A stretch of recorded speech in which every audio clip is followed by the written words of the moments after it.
فوجی افسران کے خلاف کارروائی کی تشہیر، عمران خان اور عدلیہ کے لیے واضح پیغام۔ فوجی ترجمان کی جانب سے سانحہ 9 مئی کی پاداش میں 3 فوجی افسران کو نوکری سے برخاست کرنے اور 3 میجر جنرل، 7 بریگیڈیئر سمیت 15 افسران کے خلاف تادیبی کارروائی کی تشہیر۔ چیئرمین پی ٹی آئی عمران خان اور ان کے ہم نواؤں کے لیے واضح پیغام ہے کہ 9 مئی کے واقعات میں براہ راست ملوث ہونے والوں سمیت منصوبہ ساز بھی بچ نہیں سکیں گے۔ D G I S P R major general Ahmed Sharif نے اہم پریس کانفرنس کرتے ہوئے بتایا ہے کہ سانحہ 9 مئی کے ذمہ داروں کو کیفر کردار تک پہنچانا ضروری ہے، ورنہ کل کوئی بھی گروہ یہی عمل دہرا سکتا ہے۔ D G I S P R کی پریس کانفرنس نے نہ صرف سانحہ 9 مئی کے منصوبہ سازوں، حکم دینے والوں، حوصلہ افزائی اور سہولت فراہم کرنے والوں کو بھی ایک ٹھوس اشارہ دیا ہے، بلکہ حکومت اور عدالتی نظام پر بھی واضح کر دیا ہے جنہوں نے اپنی پیشہ ورانہ ذمہ داریاں پوری نہیں کی۔ فوج نے ان کی نشاندہی کرتے ہوئے ان کے خلاف بلا تفریق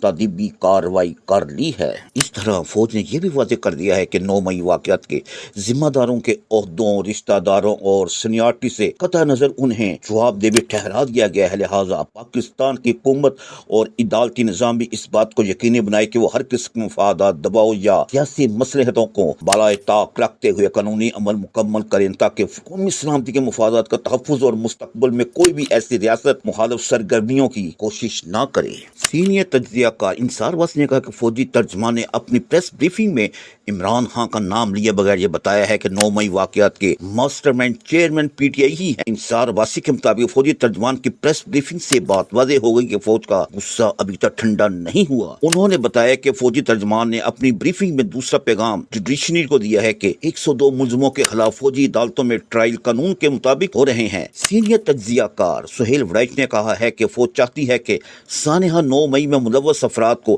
نشان عبرت بنایا جائے تاکہ دوبارہ کوئی ایسا کرنے کی جرت نہ کر سکے۔ دوسرا، تمام سیاسی جماعتوں کو یہ پیغام دیا گیا ہے کہ آئندہ ایسا کچھ بھی ہوا برداشت نہیں کیا جائے گا۔ سہیل وڑائچ کے مطابق فوج نے اپنے افسران کے خلاف کارروائی کر کے یہ پیغام دیا ہے کہ اگر کوئی ڈسپلن کی خلاف ورزی کرے گا تو اس کے خلاف کارروائی ہوگی۔